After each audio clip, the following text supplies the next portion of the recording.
রূপপুর পারমাণবিক বিদ্যুৎকেন্দ্র থেকে $500 কোটি বেশি আত্মসাতের অভিযোগ উঠেছে ক্ষমতাচ্যুত প্রধানমন্ত্রী শেখ হাসিনা ও তার পরিবারের বিরুদ্ধে। শনিবার 17 আগস্ট প্রকাশিত গ্লোবাল ডিফেন্স কর্পের এক প্রতিবেদনে এমন তথ্য জানানো হয়েছে।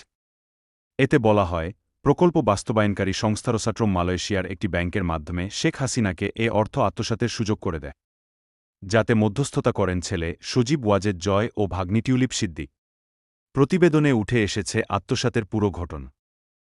রাশিয়ার সহযোগিতায় বিদ্যুৎকেন্দ্রটির নির্মাণে খরচ ধরা হয় $1,265 কোটি, প্রয়োজনের তুলনায় যা অনেক বেশি, যাতে মালয়েশিয়ার একটি ব্যাংকের মাধ্যমে শেখ হাসিনাকে এই বাজেট থেকে $5 কোটি আত্মসাতের সুযোগ করে দেয় প্রকল্প বাস্তবায়নকারী সংস্থা রোসাট্রম।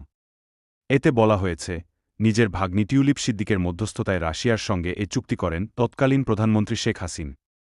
আর এ মধ্যস্থতার বিনিময়ে পাচার করা অর্থের 30% পেয়েছেন টিউলিপ, শেখ রেহানা ও পরিবারের সদস্যরা।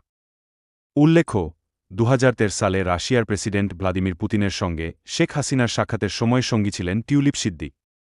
গ্লোবাল ডিফেন্স কর্পের দাবি, সে সময় ঢাকা মস্কোর $1 বিলিয়ন অস্ত্র চুক্তির মধ্যস্থতাও করেন তিনি। 2009 সালে প্রচ্ছায়া লিমিটেড নামে একটি ভুয়া কোম্পানি চালু করেন টিউলিপ সিদ্দিক, তার মা শেখ রেহানা ও চাচা তৎকালীন প্রধানমন্ত্রীর প্রতিরক্ষা উপদেষ্টা তারিক আহমেদ সিদ্দিক। জানা গেছে, যুক্তরাষ্ট্রেও জুমানা ইনভেস্টমেন্ট নামে একটি কোম্পানি রয়েছে।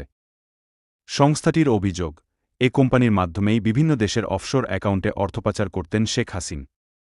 তাদের এ কোম্পানিটি ডেস্টিনি গ্রুপ নামে একটি চিটিং ফান্ড কোম্পানির সঙ্গে যুক্ত হয়ে যুক্তরাজ্যসহ বিভিন্ন দেশে প্রায় $900 মিলিয়ন পাচার করেছে।